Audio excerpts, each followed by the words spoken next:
What happens when the internet's biggest clown turns out to be its most dangerous predator?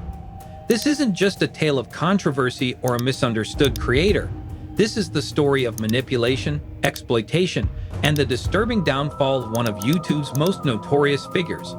Onision wasn't canceled over a bad tweet.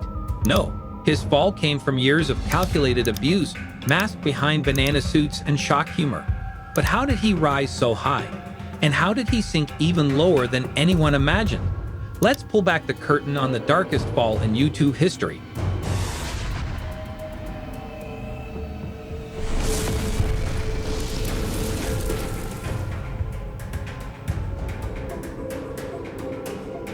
Rise of a viral maniac.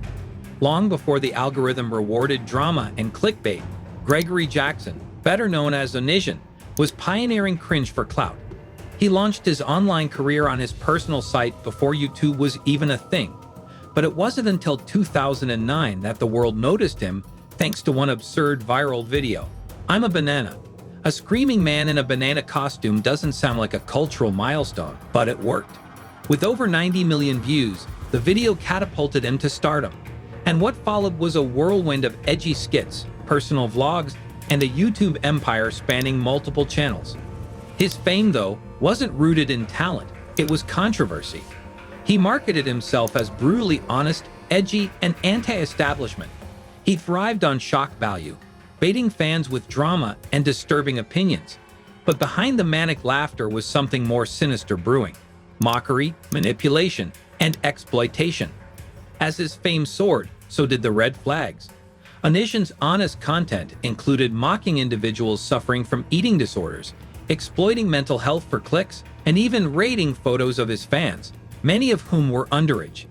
He encouraged young girls to send him pictures for body positivity, but the line between validation and grooming wasn't just crossed, it was obliterated. His justification: brutal honesty. But for many, it was a thin veil over predatory behavior. Viewers were told they were too sensitive, while he continued building a loyal fanbase that praised his shamelessness. Those who questioned his motives were labeled haters or too politically correct. And so for a while, he skated by, untouchable, unbothered, and unrepentant. Victims speak out. It wasn't until 2019 that the dam finally broke. A former fan named Sarah came forward, revealing how she had been groomed from the age of 13 by both Onision and his partner Kai. Initially drawn in by admiration, Sarah ended up living with them under a power of attorney her mother had unwittingly signed. The line between fan and victim had vanished. When I started tweeting them, I was 13. Kai and Onision kept talking to her over the next couple of years. After turning 18, Sarah alleged that both Onision and Kai began a sexual relationship with her, a twisted tactic they had used before. Wait for the legal age, then strike. Sarah wasn't the only one. Other victims began coming forward, each recounting eerily similar stories: emotional abuse, manipulation, and coercion. What had once been dismissed as internet drama was now being exposed for what it really was: systemic grooming disguised as fandom. A tragic case of control. Among the most chilling testimonies came from Shiloh, a Canadian pop singer who fell into Onision's orbit at just 17. He deliberately met her in a state with a lower age of consent, an action that revealed disturbing intent. He cut her off from family, filmed her during a seizure for views, and after a fight, reported her to the police as suicidal, which led to her institutionalization. For about 8 and 9 months, it was between like January and December of 2011. And we ended up talking about like pretty much all day, all of the waking hours. He wasn't just abusive, he was calculated. Videos showed Shiloh dazed and confused, yet even in her disoriented state, she instinctively feared Onision. Just know that when they say on the news that I was found, brutally, that it was because of you. That's not a side effect of drama, that's trauma. And this wasn't isolated. His ex-wife Sky later confirmed he had a history of this kind of abuse, spanning years and relationships. Gaslighting, deflection, and the mask of victimhood. Every time he was called out, Onision refused accountability. He claimed every time he was called out, Onision refused to take any responsibility. He deflected, denied, and lashed out. Instead of addressing the accusations with honesty or remorse, he claimed that everyone was lying, every victim, every witness, every critic. He flooded his channels with videos mocking his accusers, ridiculing their pain, twisting their stories for views and shock value. In one of the most disturbing examples, he coerced Sarah, one of the young women at the center of the controversy, into recording a video in which she denied any wrongdoing had occurred. That video, which appeared to be a candid defense at the time, was later revealed to have been entirely scripted by Onision himself, down to the last word.